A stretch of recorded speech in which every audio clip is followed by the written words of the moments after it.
On today's episode of WatchJRGo, we are back with my free Ford Focus. First of all, because you guys love this thing. Second of all, because I love how great they are to work on. And third of all, because we're gonna put a system in it.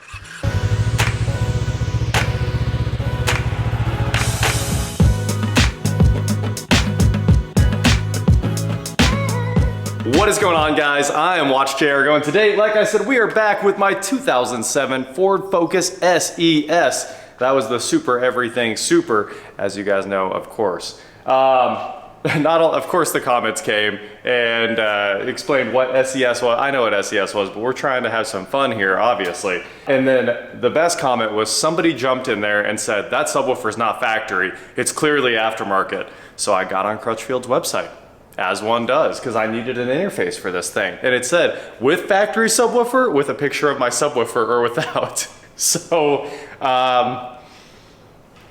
just don't comment things you don't know anything about, come on.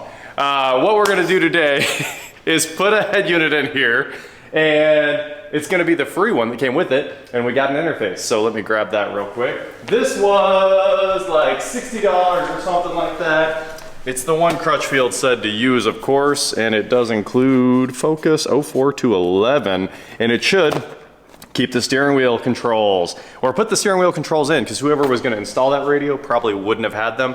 And this also should maintain the subwoofer, I think. And obviously that's like the key to everything. We need that subwoofer to work, because I wanna hear it. This is a Sony system from the factory, so you know it's pretty good. Obviously Ford co-branded all their systems with Sony forever, and now it's Bang & Olufsen, but from what I can tell, there is zero difference between those two systems. So I'm pretty sure they just slapped their name on it and then added a screen that says Bang & Olufsen tuning. And there's one other difference. Can't think of it though. Really can't think of what that could have been. But the Sony systems were always incredibly good, so it doesn't really matter. The Bang & Olufsen branding is cool and way more high-end, but the Sony branding was actually fine. I think everybody was cool with that, because a lot of us, there with the interface, it's trash. A lot of us grew up with Sony everything, and we know that they build quality products, even if it's just OEM stuff with a name slapped on it. So this is a pretty interesting interface. I'm a big fan of PAC, Metra, good interfaces, iDataLink, Maestro, stuff like that. But this is a Crux, one I've never used before, and it has a bunch of dip switches, which they used to do dip switch stuff like this back in the day. So it's kind of interesting, not as nice as a PAC or a Metra, I would assume, but if it gets the job done, it gets the job done. And it does look like, here in our bag of wiring harness, we have the Ford connector right there, and we have the connector I care about right here, which is preamp output to subwoofer. And of course, yeah, all about that bass. You know it. And this is our steering wheel control setup as well. So we should be maintaining every little bit of this car and putting it back in with a free head unit. We could have done it in a Toto. I would have loved to have done it in a Toto actually, but this was already here, and time's the real constraint. We're gonna put this system in, and I'm gonna start wiring that up in just a minute. But first, we gotta go after another thing you guys mentioned in the comments. Focuses like this didn't have factory Securicode from Ford. What they had was this remote on the door, which is literally a keyless entry remote. Well, I very carefully took that apart. It has like a million tabs around it. First, you have to pop this off. This is the bezel. It comes right off, no problem. Just anything you can get behind it, give it a little pry, and it should come right off the door.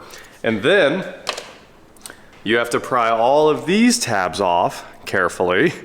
And under that is this. This is the Securicode keypad. And it, of course, has a 2032 battery in it. And I just changed that out. Here is what was in it, which is period correct. Check that out. Rayovac, made in USA. Yeah. You don't see, I don't think the Rayovacs look like that, and haven't for years. Ooh, that battery looks terrible. It's got corrosion under it and stuff. Anyway, new lithium battery in, which means it's time for us to rebuild this thing. You have this blue deal right here that's got to go on the back. This blue deal right here also has to go on the back. And then the front, and then you snap all of this together. Then you simply push all this back in here, get it seated. It's got a little kind of a weather seal. Then you grab this blue piece right here and carefully push all of these tabs back in. And then you take your bezel right here, get it lined up. We might have to resync this thing, because 7890 should lock the car. And the battery's hooked up. I'm also not getting any lights. I wonder if it just died from old age. I feel like it should be backlit when I push a button.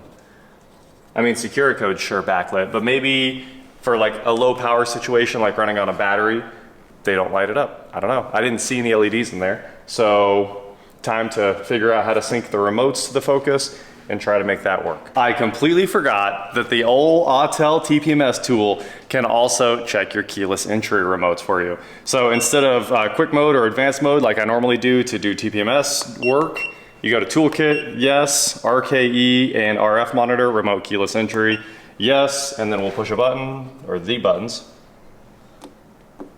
and we have 0%. Nothing's happening. It probably does light up. It's probably dead. So now my truck,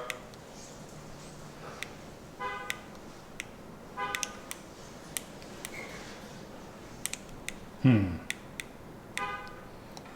it just doesn't like Fords. Could be a Ford thing. You have your van, push your lock button. 100%, 433 megahertz. This should be 315 or 433. I don't remember which one, but nothing's happening. What I should do is go pair this keypad to my truck. That's the only thing that makes sense as a next troubleshooting step, just kidding. I do want to try the Infiniti keys though. I think if the remote doesn't transmit long enough, like this remote obviously has like full two-way communication, it doesn't work, but that's a dumb remote and it should work. This works great. So is your Ford truck a dumb remote? No, the Ford is like full two-way. It confirms that it starts, it confirms that it unlocks, you know? Right. So I feel like that's why it sends its signal really fast, gets a reply and shuts off before this thing can pick it up. That makes sense. That should be transmitting on 315 or 433, and it's not, so now we know. It's dead. Well, we sure tried to bring SecuriCode back to life. I really did want that to work because it's cool. Unfortunately, it looks like it just needs pulled off and a new one put on. But you can buy these, I guess. So they're actually pretty cheap to get the Ford looking, or even, it might even just be a Ford, like everybody said, a dealer installed accessory. And it comes with a new code and everything. You just slap it on and you're ready to go. Oh, Ford switched to Torx. I'm over here rejoicing. That's what I'm doing. Torx and the door panel, what a W. All right, so far there's been fastener, fastener, fastener, fastener, fastener. And now I can see that there is also fastener, fastener. And then, that should be it, minus the one that's hiding in here. Use my handy dandy pry bar, as always. Careful pry bar. All right, found one more. I just got tired of this door handle nonsense, so I figured, let's fix the door. So we're taking a second detour here to go after that problem. Should just take a moment, I'm hoping. Come on. If it would pick up that screw. It's actually pretty hard to get in there. You need an extension? Lucky you. I am the extension. All right, anything else? I don't think there's any more. There could be some in there, but let's try to take it apart without that. I used my handy pocket pry tool to get this off of here, and there were two more screws right there. So we were getting close, but not quite close enough. It looks like they're 7s, and you're gonna need a deep 7 to get in there. What happened to the whole I am the extension? They're very deep.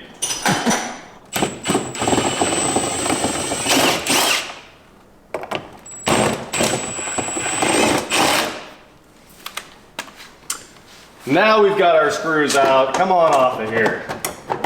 Come on. I think we better roll the window up so we can actually get in here and work on this door handle. Details. Details.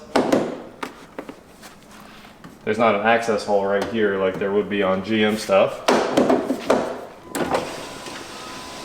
I do love that the goo on this car is in such nice shape and is easy to replace. Lots of times, you're gonna have no luck with something like that. But on this, ready to go. So we pulled back the moisture barrier here, and what we found was the door handle here is supposed to have a little pop metal lever that connects to this lever right here that unlocks the door. So right now, the door will be locked, and you pull down and it opens. Well, broken off of the metal here, there's a little tab that sticks out. It's just a finger like this. And when you pull on the door handle, it goes like that, and it's just completely missing. We didn't even see it in the bottom of the door, but it's gone. It turns out O'Reilly's has this. It's a Dorman part, and it'll be at our store here in a few minutes, 2 hours. And we'll run over there, grab that, and be done with the door. The door will work correctly. So that's exciting, which means now we get to go back to, well, start working on the system. So I'm gonna hang this door back on here, door panel, and we're gonna do some work. All right, we're gonna leave that just like that. It's perfectly balanced. Falls off. I don't know what this was, but it's the shape of the stupid 12-volt push button for underglow in the inside, you know, or underglow outside. It's the exact shape of that snap-on, stick-on switch. Oh, yeah. Maybe it either had a giant light bar, underglow, or interior footwell glow. So obviously we had to fix that. Oh, look at that. It was some kind of Bluetooth thing, right? Model BT43IS. It could have been a Bluetooth microphone or something. Weird. Maybe. Weird.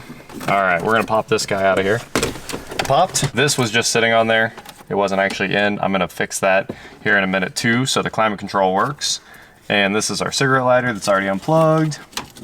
Oh, you think somebody did the blend door actuator fix? Because the air box is covered in duct tape.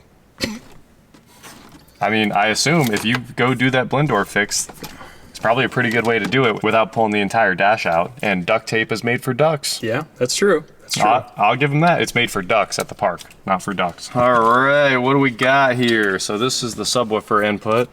That guy right there. It also has a remote turn on for the subwoofer amp, which is kind of cool. Isn't that? Or is it this one? This one definitely doesn't fit. It's funny, it does go in, but this is the correct one. And everything fits, which is good. And of course we have an antenna adapter because this uses like a micro antenna connector. Try to get that sorted out so it lays nicely in here. This actually has a collar, which makes you think that it would lock, but it's still a push-in. Interesting. Yep, that is interesting. And now we have to read instructions, which is literally insane because of dip switches. It's too bad you can't program this from your phone or something once it's in. Oh, look at that. It has an Atoto setting on there. That's kind of cool. So you need Kenwood. Set your dip switches to Kenwood, which are every switch should be in the off position. Down, down, down, down, down, down, and then Kenwood is off, on, switch 2 is on, on. 3 and 4 are also on radio vehicle. That's interesting. Oh, okay. The first 4 switches are the radio, the next 4 switches are the vehicle, and forward should be off, off, off, off, off. Cool. We should be good. That was easy. Yeah, that didn't take too long. Still would prefer my phone, honestly. Instead of having, because like when it's your phone, you can build everything, put it in the dash, and then just fix it later. Not compatible with factory installed Sony systems with THX. What do they have against THX? I don't know, but I love the Lincolns that have THX, you know, because you can, the only thing the THX deal adds is you can play the THX sound on the dash. You just hit play, and it's pretty cool. You gotta go to the THX menu. That's cool. All right, let's put this thing together and see what happens. All right, time to go twist a couple wires together, see if we can make sound come out of this thing. We'll start with like one speaker and go from there. SWC troubleshooting. Need to take off plastic casing and set internal dip switch from 3.3 volts to 5 volts. That's wild that you have to tear this thing apart, possibly. Wow. If it was just an iDataLink Maestro, wouldn't have this problem. All right. Well, you ordered it, so, you know. I don't think they sold it for this. This is the one they said you need. We're doing a quick sanity check before I solder this whole thing together. Obviously, I want to make sure the steering wheel controls work. I want to make sure the subwoofer works, the amp turns on, and one speaker works. That's usually where I stop before I start putting everything together. So, speaker wires and the subs, the power on to the amp are just twisted together. Blue amp power on right there. And of course, a couple speaker wires are twisted together. And just to kick things off so you guys can see, volume working from the steering wheel controls. Oh, even the mode works from the steering wheel controls. Nice. This is sweet. Reading. I'm not quite sure what's going on. Play. All right, we got music. It says it's paused, but it's clearly working just fine. Let's get subwoofer. Oh, you can hear that in the back. Oh, it helps if you turn the phone up. Oh, jeez.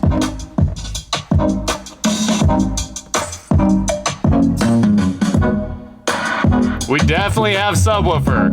We definitely have it. The bass line's just rattling the back. Let's hook up the other speakers. That's a heck of a harness we got there. But everything that we don't need is tied into it in case anybody ever wants to change it in the future. This is like a $100 harness. And of course, we're ready for our factory connections on that end and our head unit on that end. I would test tape these, but the test tape's not here. So we're gonna go with the way the factory does it. No tape. Plug that guy there in and plug this guy in and then find a place for all of this wire to hide, which is gonna be just about like that. In the air duct. Yeah, exactly. With the duct tape. Yeah. The duct tape is there to protect it. And of course, we've got our antenna adapter, so we're ready to hook this thing up for our last time. Subwoofer will go to the mono or left, and everything else will go in the main connector. So that's it, right? We're done. Let's get out of here. Cool. We're not even gonna just No, it looks good. done. Yeah. Climb it? Who needs it? Who needs it? All right, we should do a test before we lock all this together. Say Kenwood. Say Kenwood. All right, we're good. Said Kenwood. Why is the whole car shaking on the first note? No.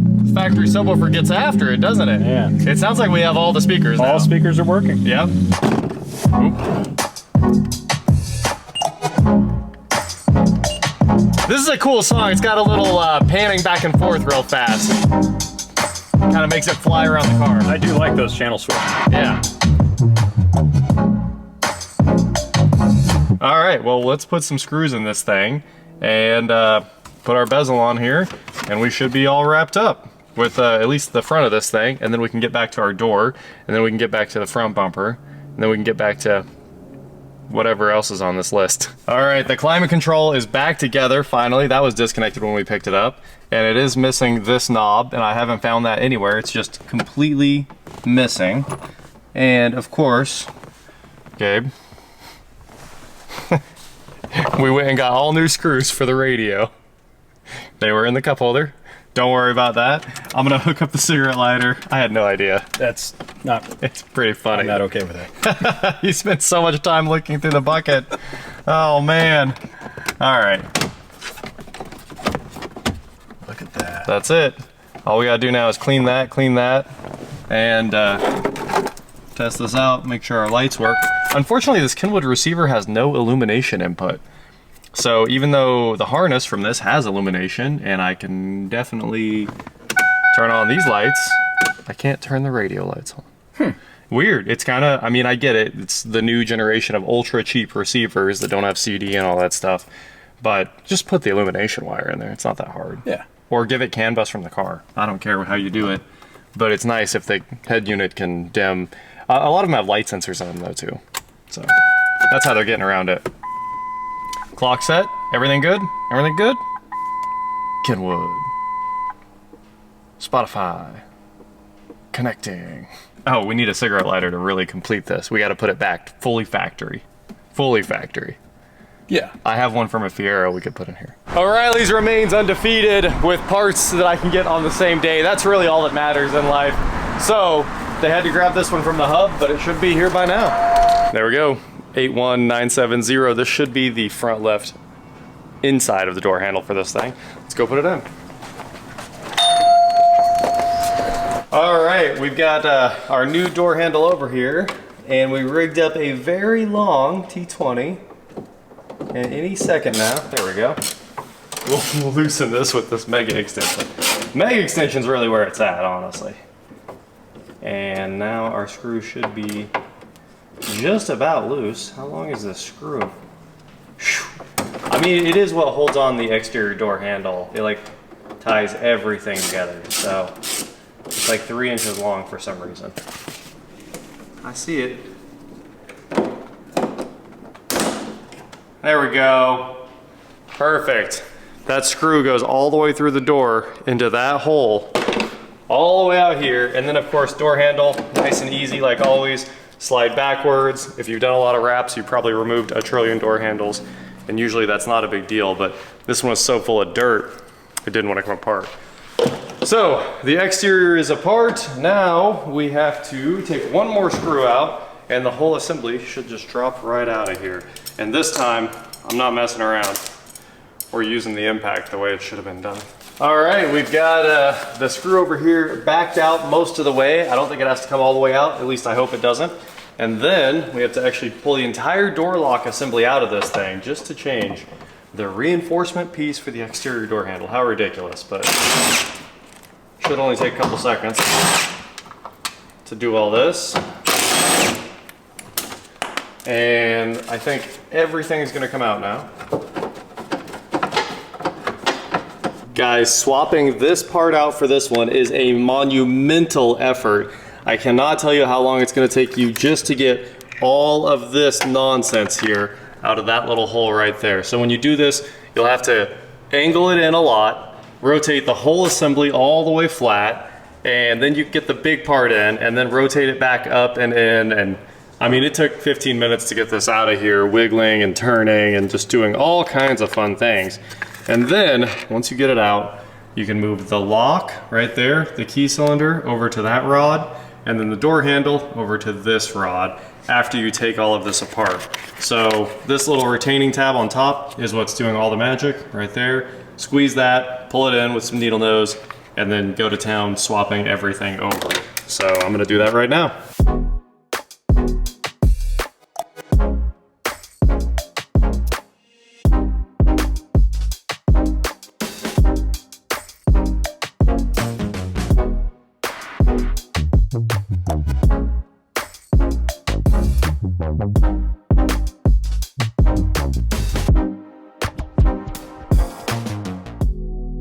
So now this guy here should go inside there, and then forward, okay.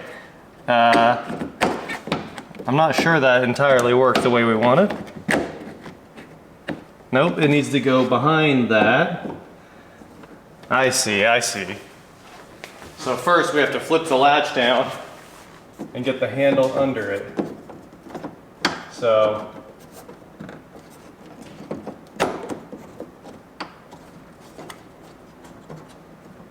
now it slides forward. Perfect. Then we put the cap on it, which needs cleaned up real quick. And now our end cap goes on like this. Apparently. There we go. And we put in our screw. And this is done. A working door handle. All right, I'm gonna bolt it all back together. This really shouldn't take too long, but it's a bigger job than you'd think. This should be I'm used to a cable being disconnected or one screw in the end. This is a big deal. All right, time to test close our door. It is closed. And it is open! Wow, that was an insane amount of work. Although only $30, right? Let me take a look at our receipt here. $34.96, 35 bucks to change the door handle assembly out. So you know they must break all the time. If Dorman makes the part, there's been a lot of failures. That's just one of the rules. Now we can hook our lock cable back up, which is basically just wiggle the lock till it lines up with the barrel, and then close the lock while you slide forward and snap in. And then replace all your weather strip, moisture barrier, place your moisture barrier, put it all back together, and you've got a working door. Finally, I spent $35, so Gabe couldn't shut the door on me anymore. I mean, that's a worthwhile investment. It was singular focus. Oh man. So I think everything else is actually finished. Yeah, probably. No, it's not. Now what do we have left? The part where you plug in the electric door lock. Wait, what? Oh, you left that out. I was gonna take it back apart. Don't worry. I was just seeing how many times I could take it apart for fun. No, I will say I can't really be upset about that. Tough to be upset about that. Good thing I didn't put the whole door together. That should be that. And then these two need angled on, just because of the way they built this thing. That's very cool of them. And they're in place. Now we're leaving a nice date, ready to hop in our 2007 Ford Focus, and we've got our factory key here. Incredible, actually. Got the Ford logo on it. Stick the key in. Oh, listen to that. If we do it twice, it locks all. That's locked. Huh, too bad it doesn't do the Nissan thing. You know, here I was hating on Nissans, but if you do a Nissan unlock twice, then it unlocks all the doors the way they should. The door opens. I can't lock you out anymore. I know it seems like such a small thing, but it's such a big deal in reality when the door doesn't open. All right, she's done.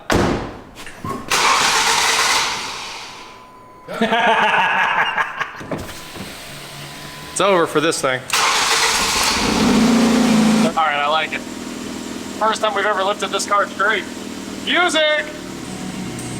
And we are out on the street in what we're calling the Street Fighter Ford Focus now, right?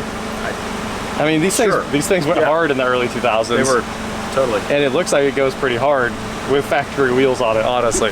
So we got the front bumper back on. We just got out of the car wash where we got this thing cleaned up. Yes, it does need some black spray paint on that bumper. It's been rubbed on the ground or something, but... Hey, just rub some dirt in it, man. You'll be all right. Yeah, if we rub some dirt in it, it would have the same effect. A little bit of dirt. It's coming off. Spit on that thing. Talk to it. That's right. Well, it's done. I think it's done, right? Yeah, sure. I mean, we washed it, We washed it. It's put it back together, yeah. and we've already put 20 miles on it. Yep. I think it's done. Should be done. I think it's done. This thing is doing really well, and I'm just having fun driving around. It's got ice cold AC, and the Which system is really impressive. The system is great. Dude, 247,000 miles. Yeah. Who cares what it looks like? If you need a beater, this is a primo level of beater. That's for sure. And it's got auto everything. Yeah. That is it for today, guys. Thank you so much for watching. Don't forget to head on over to shop.WatchJRGo.com for cool shirts just like this. And please like, share, subscribe, do whatever you want to do. And I will talk to you next time. The Street Fighter? Yeah, I'm calling it the Street Fighter. Hey, you want to pop the hood? I want to see if the engine cleaned up as much as we think it did. Because we cleaned the engine big. We cleaned it. There's a little red on the hood right there. Almost done.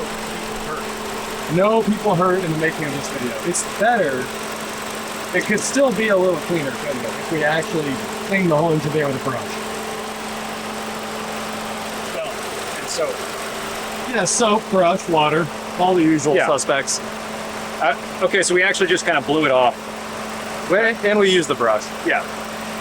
Oh well, it's pretty good. It's still got a lot of dirt. It probably lived on a dirt road or something. Dirt road life. We were thinking about doing the headlights, but honestly, I don't want to use that kit that it came with, and I also don't want to go buy another kit just to do the headlights. That's really the thing with this car. It's once we put the front bumper on, it was actually much less nice than it was before the bumper.